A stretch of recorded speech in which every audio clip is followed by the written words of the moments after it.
আজকের এই সভা আমি প্রস্তাবগুলো পাঠ করছি। মহান মে দিবস 2025-এর ঘটনা। মে দিবস ইত্তেফাক স্বৈরাচার বিপর্যা। অবিলম্বে জাতীয় সংসদ নির্বাচন চাই, উনি শেখ হাসিনার বিচার চাই, সকল প্রতিষ্ঠানের ডেকেয়ার সেন্টার চাই, বন্ধ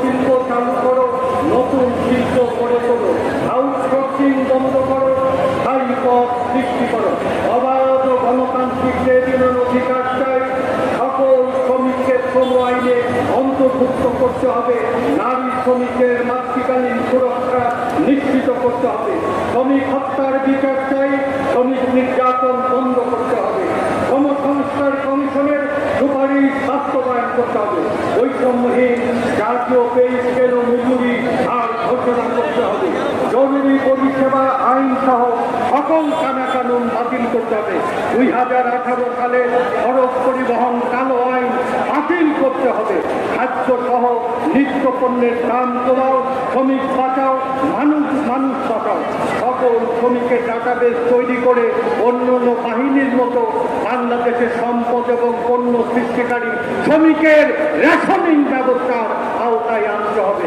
সবশেষে প্রবাসী শ্রমিকদের সমস্যাটি সমাধানের জন্য সরকার এবং দূতাবাস সমূহকে উদ্যোগে এবং কার্যকর ভূমিকা পালন করতে হবে।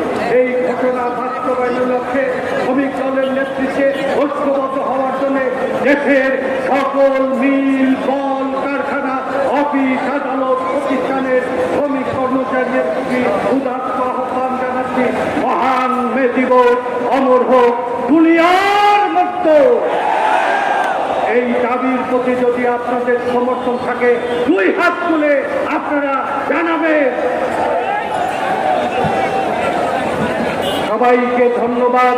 আসসালামু আলাইকুম। আগামী জাগরণের নেতৃত্ব দেবে বাংলাদেশের শ্রমিক।